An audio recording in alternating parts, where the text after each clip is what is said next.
में एक्चुअली में 99 परसेंटाइल बच्चे कैसे ला सकते हैं? पहली बात, एक बात समझे, एग्जामिनेशन सवालों का है, तो सवाल तो बहुत इंपॉर्टेंट है, इसके बिना कुछ नहीं होगा। मुझे लगता है for competitive examination one shot is not a very effective way of doing it. अगर आप वन शॉट देख भी रहे हो तब भी उनको लेक्चर की तरह ही देखिए, तोड़ कर बीच में सवाल नहीं करोगे तो फायदा नहीं होगा। मैं हमेशा बोलता हूँ पढ़ने के 3 मोड होने चाहिए। बच्चे जब भी पढ़े तो उसे 3 मोड दिमाग में आने चाहिए। One is learning, second is practice and third is test. Revision करने का सही मेथड क्या है? देखिए मोटा मोटा तो क्या बच्चे कहते हैं शॉर्ट नोट्स बना लें, खुद के बनाए, किसी के ले ले, क्या करें, चुरा ले किसी के। तो जेईई मेंस के अंदर अगर फिजिक्स में 99 परसेंटाइल लानी है और इस चीज़ की कोई स्ट्रैटेजी चाहिए तो भाई एनवी सर से बेहतर कौन बता सकता है? तो हम आ गए कोटा एनवी सर से ये पूछने के लिए कि फिजिक्स में एक्चुअली में 99 परसेंटाइल बच्चे कैसे ला सकते हैं। बहुत डिटेल डिस्कशन होगा, वीडियो को ध्यान से एंड तक सुनते जाना। और सर एक चेस का गेम आपके साथ बीच में हम खेल रहे होंगे, ठीक है? बिल्कुल ठीक है। अच्छा, ये खेलना जरूरी है? हाँ सर, ये खेलना जरूरी है। तो सर देखिए, सबसे पहली चीज़ क्या है, फिजिक्स में बच्चों को जो सबसे बड़ा प्रॉब्लम आता है वो ये आता है कि थ्योरी कवर करने का सही तरीका क्या है। तो थ्योरी कैसे कर सकते हैं, या लेक्चर से देखें, वन शॉट से करें, या क्या मतलब थ्योरी कैसे करें कवर अच्छी तरीके से? थ्योरी करने के देखिए 2 ही तरीके होते हैं। One is book, it is learning, right. तो बुक या तो एक तरीका होता है, या उससे आसान तरीका होता है वीडियो।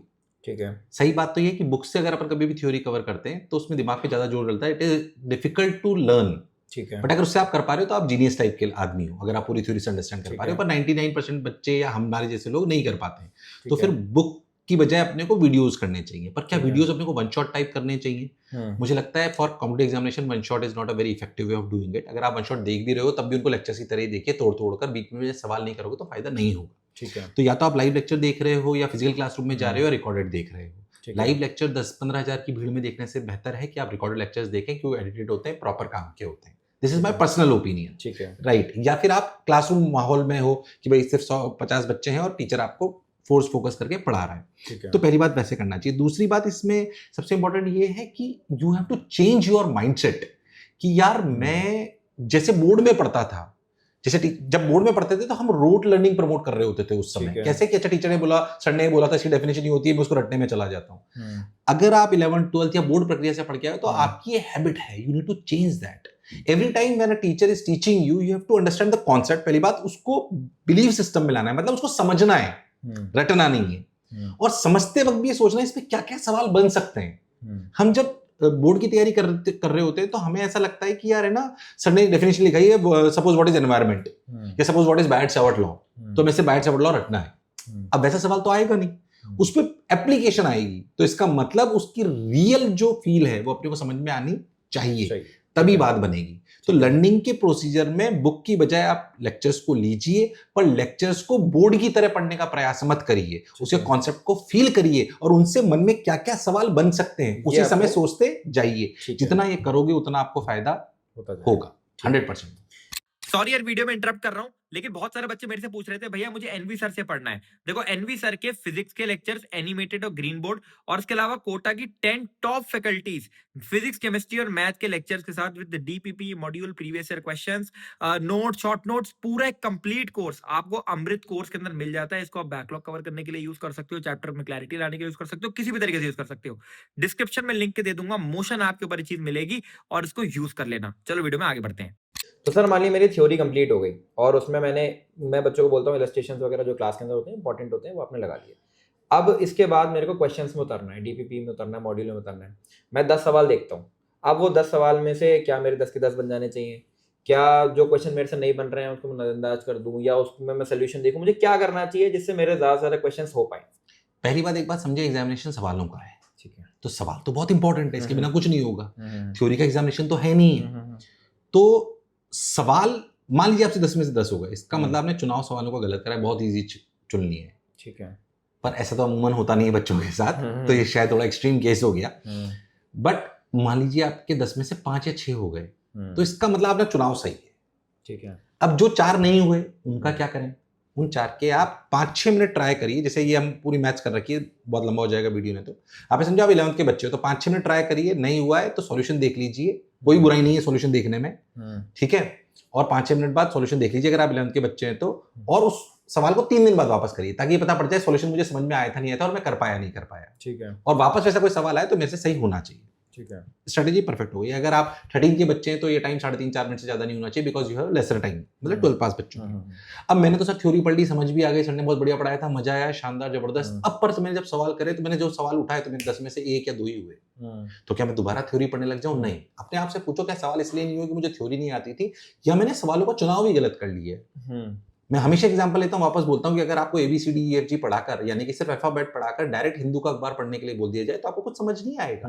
दैट डजंट मीन कि आपको अल्फाबेट नहीं आते थे, ये आपको ABCD नहीं आती थी। इट मींस कि आपने प्रैक्टिस एकदम टफर लेवल पे चले गए हो। ठीक है, इसका मतलब अपने सवालों के स्तर को घटाना चाहिए। तो आप ऐप है, जैसे मान लीजिए मोशन की ऐप है, या जो भी बहुत सारे रिसोर्सेज होते हैं जहाँ पे इजी सवाल आपको मिल सकते हैं, उन इजी सवाल को करिए। ऐसे सवालों का चुनाव करिए जहाँ पे आपकी एफिशिएंसी करीब 60% से ज्यादा हो। अगर वो 60% से ज्यादा है, मतलब सवालों का चुनाव सही है, और धीरे धीरे अपने सवालों के स्तर को बढ़ाते जाएं, और ये एफिशिएंसी वापस 80% पे चली जानी चाहिए PYQs पर। बात बन जाएगी। तो मान लिया हमारा क्वेश्चंस हो गए अच्छी तरीके से, मैंने थ्योरी अच्छे से कर ली, अब मुझे प्रीवियस ईयर क्वेश्चंस लगाने हैं। ठीक है, अब प्रीवियस ईयर क्वेश्चंस लगाने का सही तरीका क्या है? पहली चीज, एक तरीके से हम क्वेश्चंस की तरह लगाएंगे उसको, पर कितने साल के लगाएं पिछले? क्योंकि देखिए जेईई मेंस में तो इतनी सारी शिफ्ट्स हुई हैं, तो बहुत सारे सवाल है, बच्चे कहते हैं इतने सारे सवाल 10 साल के लगाने बैठेंगे तो पिछले 4 साल में बहुत सारे सवाल आ जाते हैं।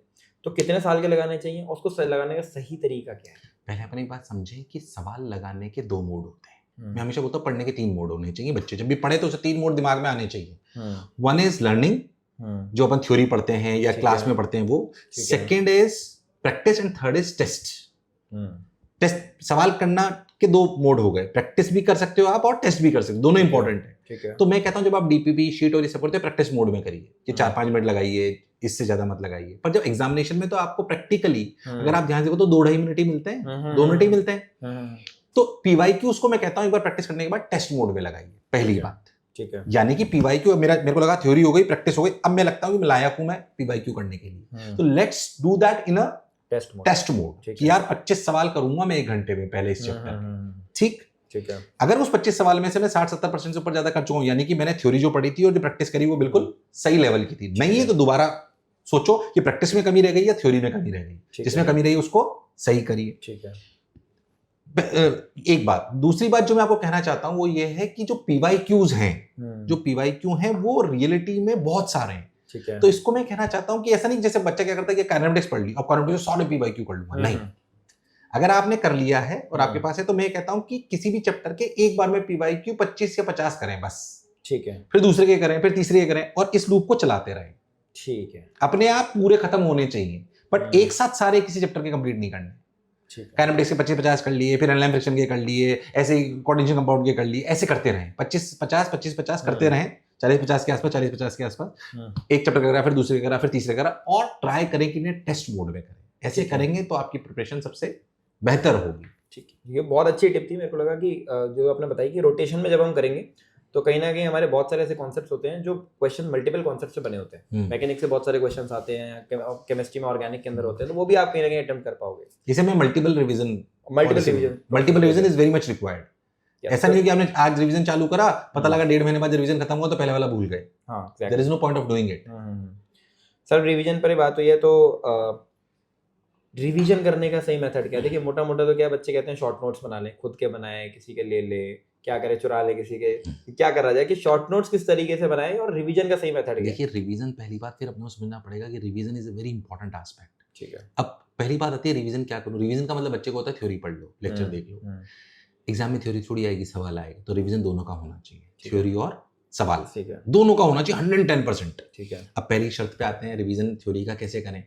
रिवीजन थ्योरी करने का तरीका है कि उसमें सबसे पहली बात करें कैसे, उससे पहले समय कितना देना है।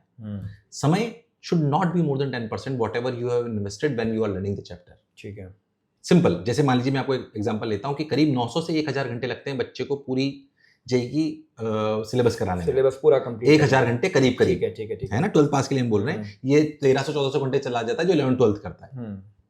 तो 1000 घंटे का मतलब इसका 10% टाइम कितना हुआ, 100 घंटे। तो 100 घंटे से ज्यादा आपको थ्योरी वापस रिवाइज नहीं करनी। ठीक है, अब थ्योरी रिवाइज कहां से करें? नोट से।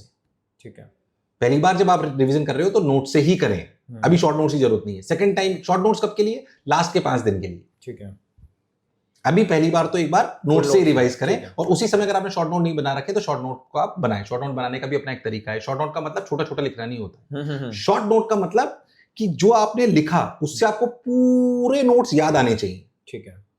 अच्छा, मैंने बोला कि अपने लाइन्स मेकर्स फॉर्मूला लिखना है तो फॉर्मूला लिख लिया, अब इससे पूरा प्रूफ याद आना चाहिए, तो दिमाग पे जोर डलना चाहिए। शॉर्ट नोट मींस दिमाग पे जोर डले कि मुझे पूरा लेक्चर याद आ जाए। ठीक है, ये पर्पस है। तो मैं इसको यहीं पे छोटा करके छोड़ देता हूँ। शॉर्ट नोट्स अपने आप नहीं तो बड़ी प्रक्रिया लिखने में। तो 10% टाइम इज द की। पहली बार रिवीजन करेंगे तो नोट से ही करेंगे, 10% ज्यादा समय नहीं लगाएंगे। अब बात आती है कि जब मैं ये एक्सपेक्ट करता हूं कि बच्चे ने 1000 घंटे पढ़ा, तो मैं मान के चलता हूं कि हर लेक्चर पे हर एक घंटे पे उसने कम से कम 15 सवाल करे प्रैक्टिस, तभी उसकी प्रिपरेशन अच्छी होगी। कम से कम 15 से 20 आप पकड़ के चलें। इसलिए हम बोलते हैं कि 1000 घंटे पढ़े तो 20000 घंटे प्रैक्टिस करो। ये मैं 12th पास के लिए बोल रहा हूँ। ये फिगर 24000 चला जाता है। ठीक है, थोड़ा मैथमेटिकल साउंड करूंगा, but that is how it works. पढ़ना चाहिए से सिलेक्शन नहीं होगा। सही बात है, परफेक्ट है, परफेक्ट। आपको काम करना पड़ेगा और स्ट्रेटेजी के थ्रू करना पड़ेगा। तो जब ये 20000 सवालों की हम बात कर रहे होते हैं 1000 में, मतलब पर लेक्चर पर घंटे आपको 20 सवाल करीब करीब करने हैं। अब इस 20 सवालों को भी तो रिवाइज करना जरूरी है। जो 20000 सवाल हमने करे थे, तभी तो सिलेक्शन होगा। कि मेरे को कॉन्सेप्ट याद ही नहीं याद है, क्या मैं 20000 पूरे वापस पढ़ सकता हूँ? नहीं। तो असलियत में इस 20000 में से 25% वापस करने होते हैं। ठीक है, यानी कि 5000। ठीक है, तो 5000 सवाल रिवाइज करने, पूरे कोर्स सिलेबस की बात कर रहा हूँ। अब 5000 सवाल जो रिवाइज करने हैं उसको कैसे करने? 5000 से वापस करूंगा सर तो बहुत टाइम लग जाएगा। ये तो मेरी प्रिपरेशन का 1/4 टाइम हो गया। ऐसे समझे तो इतना मेरे पास टाइम नहीं है। इन 5000 सवालों को सिर्फ पढ़ना है, सॉल्व सारे नहीं करने। अब 5000 सवाल कौन से इनमें से? ये हर टॉपिक के सब टॉपिक पे डिवाइडेड होने चाहिए। जैसे मोशन की अगर आप शीट को देखोगे तो हर सब टॉपिक पे अलग अलग सवाल है। अब मान लीजिए किसी सब टॉपिक पे 10 सवाल है, तो कोई भी 3-4 रैंडम उठा लो। ठीक है, अब उनको पढ़ना है। अच्छा, ये सवाल ऐसे से होगा, दिमाग ने बोला हाँ ऐसे ही होगा, डाउट हो रहा है, सॉल्यूशन देख लो, सही सोचा था क्या? बस सही सोचा था। When you are revising at that time you are not practising. उस समय आपकी कैलकुलेशन जज नहीं हो रही है, आपकी राइटिंग स्किल्स जज नहीं हो रही है। उस समय जज क्या हो रहा है कि तुम्हें सवाल आता था या नहीं आता था। ठीक है, तो सवाल पढ़ा, सोचा कि मैं सही, मेरी सोच सही है कि गलत है। राइट? अगर सोच सही है तो आगे बढ़ जाओ, अगर नहीं याद आ रहा है तो सॉल्यूशन देख लो या उसके कॉरेस्पॉन्डिंग थ्योरी देख लो। तो कुल मिला के रिवीजन का टाइम 10% में आपका सब कुछ खत्म हो जाएगा बहुत आसानी से। इस तरीके से आपको रिवीजन करना चाहिए। तो सर अब हमारा ऑलमोस्ट ये मास्टर क्लास ही हो गई एक तरीके की, कि बच्चे को एक हर एक चीज़ पता लग गई है। लास्ट में आपसे बस एक चीज़ मांगूंगा, what is NV sir's special tip, एकदम ऐसी चीज़ जो बिल्कुल आपके पूरे टीचिंग एक्सपीरियंस से निकल कर आती है बच्चे के लिए, एक टिप जो तुम्हें करनी ही करनी है और जो बहुत अंडररेटेड भी है, बच्चों को पता नहीं होती है, वो आपके हिसाब से क्या है?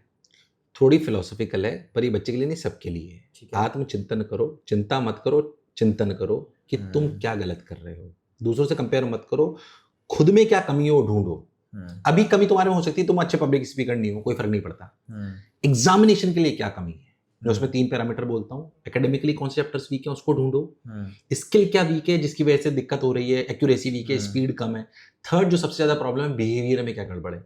इमोशनल क्वेश्चन कैसा है, ज्यादा इमोशनल तो नहीं हो, गुस्सा बहुत ज्यादा आता है, ओवर थिंकिंग करते हो, डिस्ट्रैक्टेड हो। अपनी कमी ढूंढो और उस पर काम करो। ठीक है, वर्क ऑन योर वीकनेसेस। उसके पहले की स्टेज है identify your weaknesses. That is the most difficult task. बच्चों को मैं हमेशा एक बात बोलता हूँ, जो वापस रिपीट करता हूँ, कि तुम्हें असलियत में तुम्हारी समस्या पता ही नहीं है। अपनी समस्या पहचान लोगे तो सिलेक्शन बिल्कुल दूर नहीं। तो दैट इज़ इट सर, बहुत अच्छा लगा बात करके, एंड काफ़ी बहुत लंबी मास्टर क्लास रही, लेकिन मुझे लगता है बहुत डिटेल में बच्चों के बहुत सारे प्रॉब्लम्स का आंसर यहाँ पर मिल चुका होगा। तो thank you sir for your time. बाकी यार देखो, ऐसे जो वीडियोस होते हैं इसके अंदर बहुत सारे बच्चे सुन के चले जाते हैं, सुनने में बहुत अच्छा लगता है, बट जब तक आप उसको अप्लाई नहीं करोगे तब तक उसका कोई पॉइंट नहीं है। तो जाके अप्लाई करने की कोशिश करो। And this is all sir, thank you so much, and Sangal Gauri signing off. कितना बड़ा है?